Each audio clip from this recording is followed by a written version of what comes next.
Hi, Sonny. Welcome to Mr. Hershey's house. We are going to read The Next Door Bear by Mary Kurla and Eugene Yelchin. The truth was, Emma didn't feel welcome. She'd just moved into the city and everything was new. Apartment, neighborhood, kids. New, new, new. At least there was nothing new to Emma about running through sprinklers. Any minute now, they'll ask me to join in, she said, eagerly looking on at the kids. They should know I'm new here. Emma wanted to be included. She waited and waited and waited. Emma finally had to admit it. She wasn't welcome. Oh no, that doesn't sound good. In fact, she was under attack. A honeybee was buzzing at her nose. Emma ducked and spun, but the honeybee did too. She hurried back inside the building. So did the honeybee. The elevator doors were closing, but Emma made it through. She wasn't the only one. "Oh, bee," said Emma, trying to shoo it away. "I'd wish you'd find a flower." Lucky for Emma, the rear elevator doors opened. "I didn't know there were doors on the other side," she said. The honeybee shot out. "Bye-bye, bee," said Emma. "Good luck finding a flower." But as the doors were closing, Emma's nose tickled. She'd smell something she hadn't smelled since she'd moved to the city. Emma followed the honeybee out. Flowers! That's what smelled so fine. Flowers, flowers, flowers, smiling bright with color as far as she could see.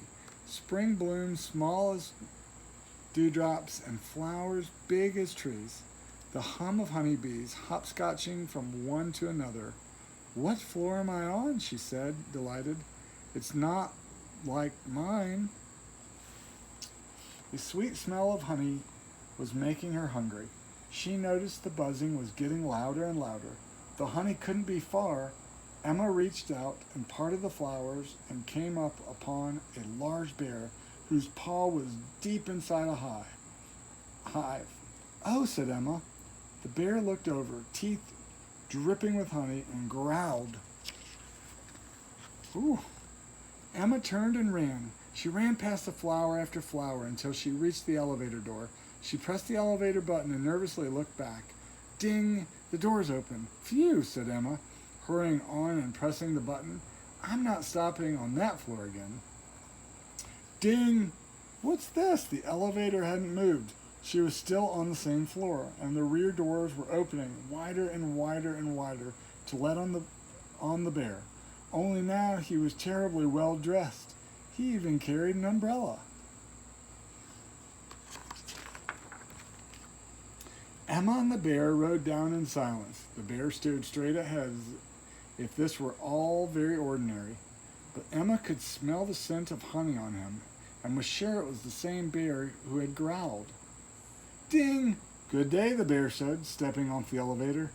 "I'm sorry I came uninvited," Emma suddenly called after him. "I'm new here. I should have known I wasn't welcome." The bear hesitated, surprisingly by her words. Emma shrugged. She was just being honest. He hurried out. Outside, the children were running through sprinklers again, but no matter how often Emma got in line, it was never her turn. Once she made a run for it, but somebody slipped in before her. Emma couldn't seem to catch a drop of water. When Emma saw the bear watching her from the curb, she smiled sheepishly at him. "I'm not welcome anywhere," she said. He nodded as if he understood, then got in his car and drove away. The next day, the door buzzed. Emma opened it to find the honeybee buzzing over a note on the welcome mat. The note said, "Mr. Bear invites you for a tea and honey." When Emma stepped off the elevator, the bear came up and, bowing formally, said, "We have not been properly introduced. My name is Mr. Bear." "Emma?" "Welcome, Emma," said Mr. Bear. A table was set with tea and a rather large pot of honey. I like a dash of tea with my honey, said Mr. Bear with a smile, his teeth dazzling bright. When they had finished their tea, Mr. Bear said, "Do you suppose the flowers would like a drink?" He handed Emma an umbrella, then put up his. Emma opened her umbrella in the nick of time, for Mr. Bear had turned on the sprinklers. Emma and Mr. Bear stood side by side, watching thirsty flowers have a good drink. "Have you ever run through sprinklers, Emma?" said Mr. Bear. "It would be nice," said Emma. Mr. Bear gave Emma an encouraging nod. Emma handed Mr. Bear her umbrella and said, "Thank you, Mr. Bear." Mr. Bear smiled and said, "You're welcome." Emma ran out into the downpour, getting wetter and wetter. When she saw the eager look on Mr. Bear's face, she skipped back and said, "Would you like a turn?" Emma took Mr. Bear's hand, and away they went into the wonderful puddles. As Emma rode the elevator back, she thought about how easy it had been to make a new friend. If I could make friends with someone like Mr. Bear, I guess I could make friends with some neighborhood kids, Emma decided to try. The next time the kids played, Emma was ready, but a boy slipped in before her. Emma smiled at him. He seemed surprised by her smile, then said, "You're new. You go first." "Thank you," said Emma, and the boy said, "You're welcome." The end. Goodbye.